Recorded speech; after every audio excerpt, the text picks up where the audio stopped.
All right. Well, I thought that I would do a video relating to movies that affected me in the past. Some of the first movies that I remember seeing, and some of my favorite movies now. I would like try to put up a picture of the VHS or a picture from the movie for each one, but you know it's be a lot. So just write them down if you really want to know. Anyway, one of the first movies that I remember seeing that really affected me is Jaws, and I was like 6, and we saw it the summer it came out in 1975. I was actually staying in Joseph with my cousins and my aunt and uncle because my parents wouldn't have taken me to see it. But my brother and myself were staying there because there was our mom was having a really serious operation and dad wasn't around, and I don't know. Anyway, so we had to stay with our cousins. But I remember seeing Jaws, and though it was, I guess, horrifying back then. I don't really remember being horrified. I do remember that somebody that was sitting next to me, a cousin, or would try to cover my eyes in the gory, bloody parts. So if that was going to affect me, I didn't really see it because my eyes were covered. So now some of the other movies. Now I think one of the movies that affected me the most was Salem's Lot. Some certain scenes in there because I saw Salem's Lot when it came out. Alexa, what year did Salem's Lot come out, the movie? Salem's Lot premiered on November 17th, 1979. Okay, so I would have been like 10. And I remember the part where the vampire children are. If you haven't seen this, this is kind of a spoiler. There's the children that get bit and turn into vampires. They're floating outside of the kid's window. I forget the kid's name, and they scratch on the window, and they're like, Timmy, or whatever the kid's name is. Timmy, open the window. And still, like, right now, I just got shivers. Literally, that's affected me for my whole life. Whenever I watch that, I'm 56 years old, and if I watch that now, it's still hard for me to watch. That part is so scary. And Mr. Barlow, actually, the band that I was in, Machine, we wrote a song called The Trouble with Mr. Barlow. And that was, based off Mr. Barlow, the vampire. Now, the other scene in that, which I could not watch, last time I tried to watch Salem's Lot, which was only like a year ago, it's when, what's his name, is in the rocking chair, and he's like a vampire and possessed, and it's horrifying to me. Because I go back to like being 10 or something every time, and I'm just like freaked out.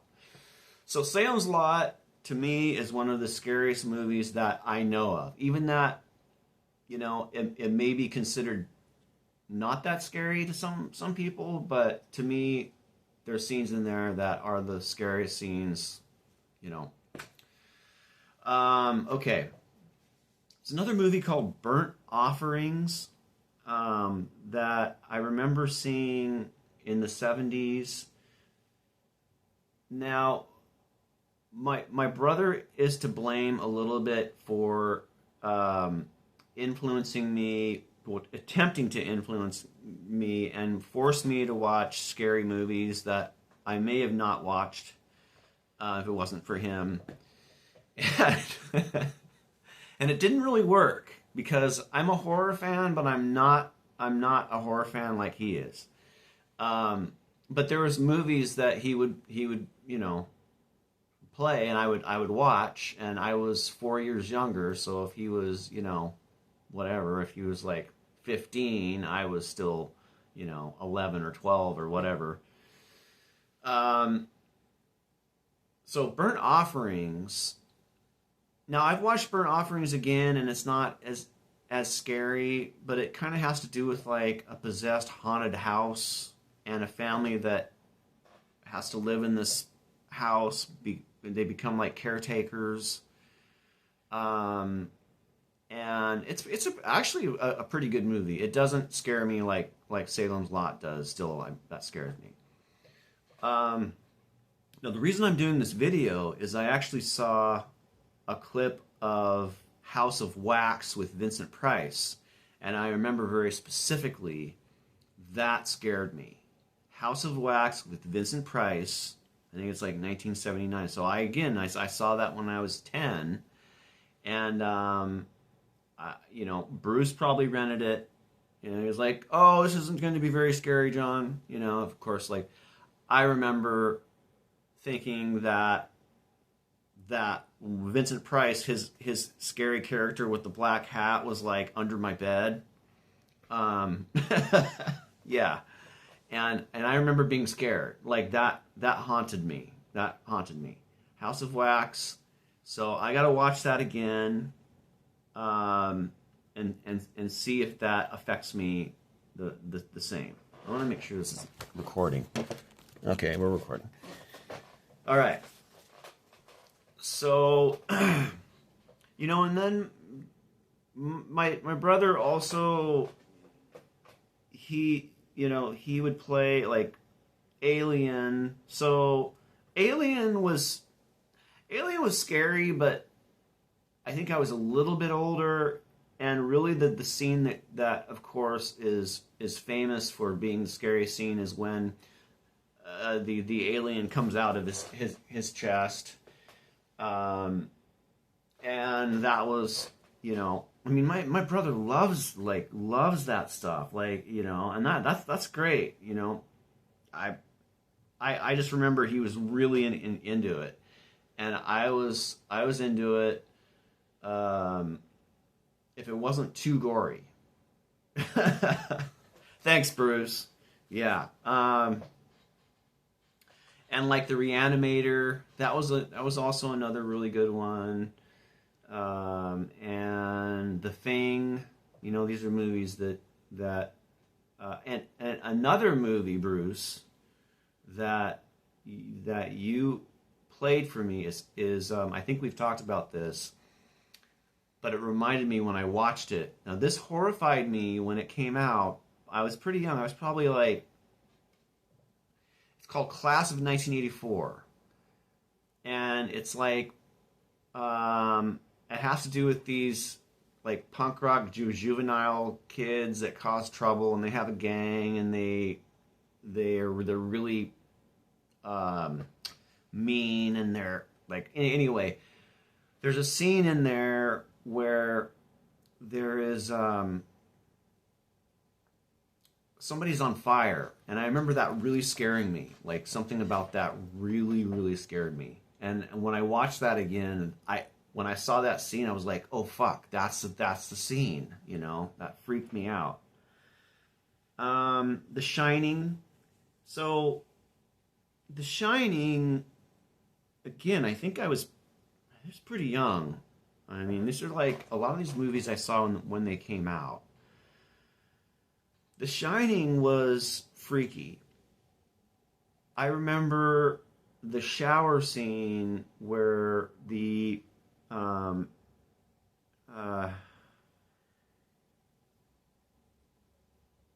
Jack Nicholson's character goes in and is hugging the nude woman, and the woman turns into like this, like, corpsey, scary looking. That freaked me out. That completely freaked, and it should, right? It should freak you out. I remember, but that's still like, I can't watch that.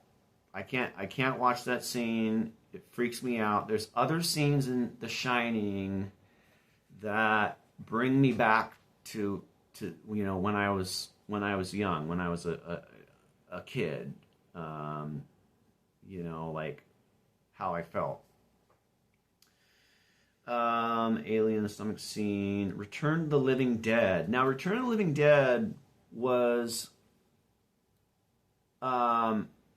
absolutely mind blowing of a movie. It was really one of the first movies that incorporated punk rock that I was familiar with at the time, and I think it was the first time where I really I remember seeing nudity.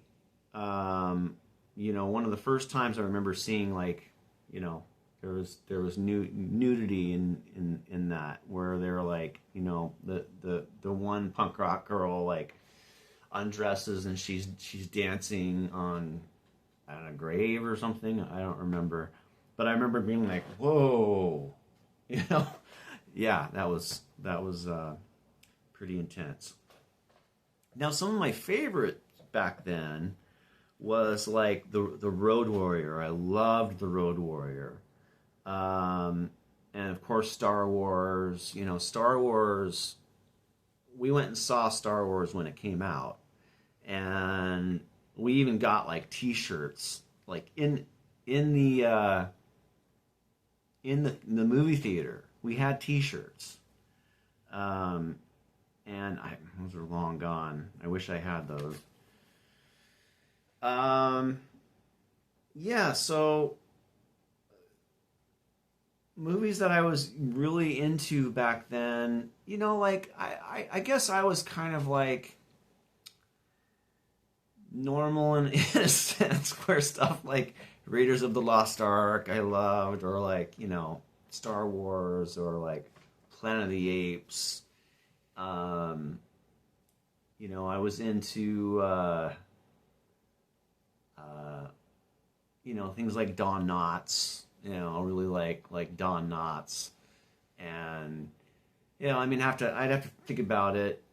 I liked Hitchcock, so I still love I love Hitchcock, some Hitchcock stuff, like the later Hitchcock for sure. The Sinbad movies that have the Harryhausen animation. I have all of those. So let me see here. We'll keep going. Make sure it's recording. Okay. So I've told you about some of my most horrifying, you know, impacting movies. So some of my favorite now, you know, I really like some Tarantino. You know, I mean, it's Death Proof. I love Death Proof. I love the Kill Bill movies. But anyway, yeah. So Tarantino's amazing. Hateful Eight is amazing. Let's see. So, Spinal Tap, of course. That was a movie that when it came out, I mean, you know, absolutely, one of my favorite movies. Waiting for Guffman. Let's see. Oh yeah, you know, the Lord of the Rings, but that's a little bit later. But the Lord of the Rings movies, of course. I love old sci-fi. And Return of the Living Dead. They Live. It's a great one. Omega Man. I love Omega Man. Now those were also movies that my brother turned me on to, and I remember that he played Omega Man for me back then, and I absolutely love Omega Man. Let's see here. Oh yeah, so Doctor Strangelove. Let me see, what else do I have here? Pick of Destiny. Love Pick of Destiny. The Fu Manchu movies, the ones that were I don't know exactly if they're Hammer films or not, but The Fu Manchu, like the blood, here's the blood of Fu Manchu. Really, really good stuff. Planet of the Vampires. Amazing. Fright Night. Another amazing film. And I love Chris Farley. Black Sheep is one of my favorites. So Chris Farley, Strangers in Paradise. So Jim Jarmusch is probably one of my favorite, producers, writers, directors. So Strangers in Paradise, Down by Law, Dead Man. So but Strangers in Paradise I think is one of my favorites. And The Young Ones was amazing. And the Coen Brothers, Big Lebowski, Blood Simple. There's a lot of really great Coen Brothers stuff. Oh yeah, John Waters.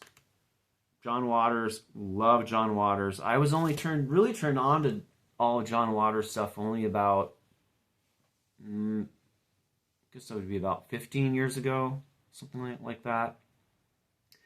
And I don't know, longer than that, because I had Desperate Living, and so like Desperate Living and Female Trouble, Crybaby's really good. I hadn't seen Crybaby very much, and I watched that recently. That's really good. Pink Flamingos. Still recording okay? All right, we're all right. I think. Cross my fingers. Now I love Rebel Without a Cause. So James Dean, like all of the James Dean movies, I feel are like absolutely amazing, really good films. Yeah, the Sinbad movies, Jason the Argonauts. Let's see, any more here? These are just some of them. 12 Monkeys.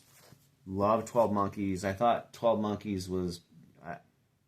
It really hasn't got as much credit as it should for, and again, what's his name that did 12 Monkeys? He's also done some, amazing movies. Including having a lot to do with Monty Python. So anyway, yeah, that's a little bit of my movie history and some stuff that has affected me and still affects me. And that's only to touch the surface. But yeah, thanks for listening and watching. I hope all of you will share your favorite movies. Some of the scariest movies that you've ever seen, or some of your favorite movies this day. Whether it's comedy or horror or sci-fi. I love, like right now, my favorite stuff is sci-fi. Like I'm currently watching The Invisible Boy, which was the same director or whatever as Forbidden Planet. And that's really great. So I'm getting into like old sci-fi stuff. And yeah, anyway, all right. Thanks much.